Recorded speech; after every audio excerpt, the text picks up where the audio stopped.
Ever feel like you're just kind of wading through life, lost in a crowd, that feeling? Yeah. Well, today we're diving into Lost in Translation.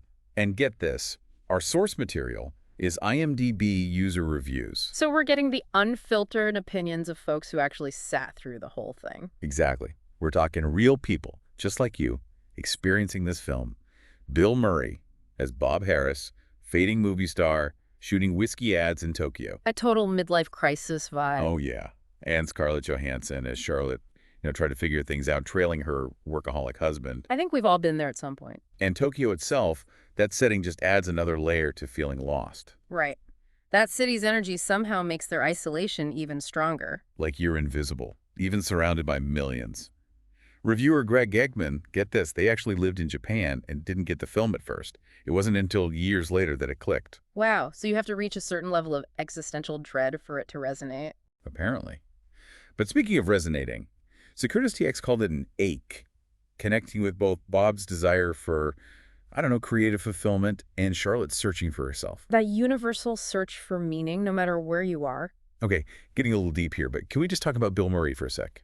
Reviewers loved him as Bob Harris. That mix of his humor and that melancholy, brilliant. White Falcon 79 was blown away, called it his best work ever. Shows a depth beyond the comedic stuff. Right. I mean, this is the voice of Garfield we're talking about. Talk about range. And speaking of range, Scarlett Johansson was only 18 during filming. Seriously. That's incredible, the depth she brought to Charlotte. And reviewers raved about her subtle performance, that undeniable chemistry with Murray.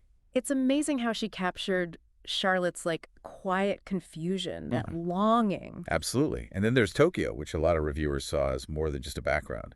Kevin Gorf said the city's bright colors and noise, they almost symbolize the character's internal, awakening. It's like the city's chaos mirrors their own emotional, turbulence. But not everyone was feeling that vibe, Yeah. Some people found the film, kind of slow. Yeah, the pacing definitely divided viewers. Some wanted more plot, more action. Like Capri, who said they'd rather watch their neighbors watch TV. Ouch. Yeah, it's harsh. But I kind of get it, Sometimes you're just not in the mood for something slow. Right. But even those who thought it was a bit too, artsy, still saw its good points. Totally. Like Hitchcock, they actually appreciated that it was contemplative, a break from, a hectic life. Yeah, that makes sense. Especially these days with everything so noisy and busy. Exactly. Yeah. And they pointed out Bob's whole journey, finding himself, was powerful, even if it was slow. It's like those small changes that have a big impact. But, okay, back to that ending. The one that spawned a million theories. What do you whisper? Right. Right. Love confession. Life lesson. Secret to eternal youth. It is. Maybe it's better that way. Outsource Pros called it a brilliant film, but they also mentioned that pace, not for everyone. Like that friend who takes forever to tell a story. Sometimes you're hooked, sometimes you're like, get to the point. Yeah. Speaking of getting to the point, Adam on IMDb found it dull and uninspiring. Characters wooden. Wow, so not subtle at all. Yes, subtlety isn't for everyone. True. But Jay Vollmer summed it up well, leaves you thinking.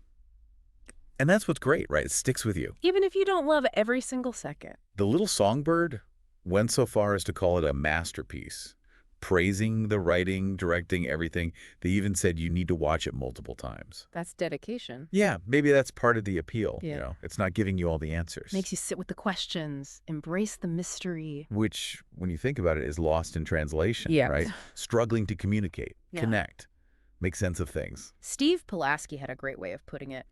Compared the film to cinematic fishing. Once you're hooked, it doesn't let go. That's so good. And it connects back to the idea that it's about being, not doing. Those quiet moments of connection, especially when you feel lost. Like in a foreign city or, just scrolling endlessly online. Jafka 7 called it a masterpiece of emotion. They said it might be more of a, chick flick, but that those emotions, that loneliness and longing, that's universal. So some loved the slow pace, the subtle stuff, the open questions, and others were left wondering when it would get going. And that's what's so cool about these reviews. Shows how art hits everyone differently. Our experiences shape how we see things.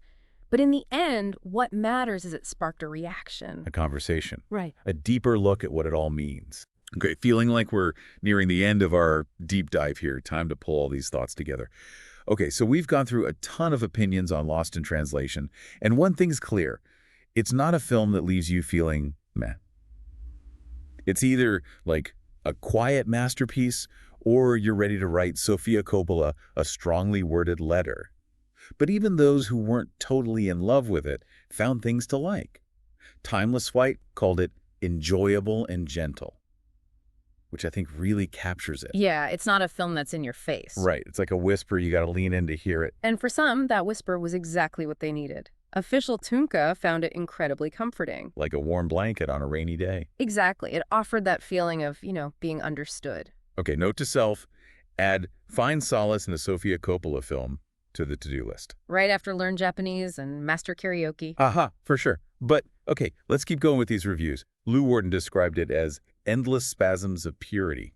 I mean, that's pretty poetic. Wow, yeah, for a film about two lonely people in Tokyo. Yeah, right. It's like finding a perfect raindrop, you know? Beautiful but fleeting. And sometimes those fleeting moments, they take time to appreciate. Pick the Movie Man 1 actually didn't like it at first, but then watched it again and had a totally different experience. It's like that song you hated in high school that's now your jam. Totally. Sometimes you need time to, let things sink in. But not every review was glowing, right?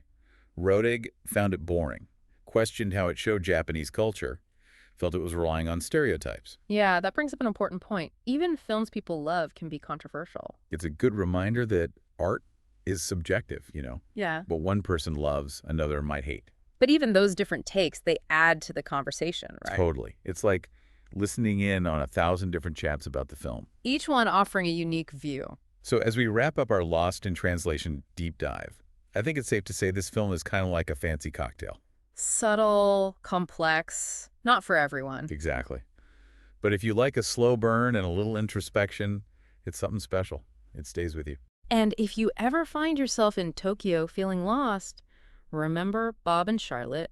Maybe that chance encounter is just around the corner. And who knows, maybe you'll even belt out some karaoke. Until next time, fellow deep divers, keep exploring and keep those IMDb reviews coming.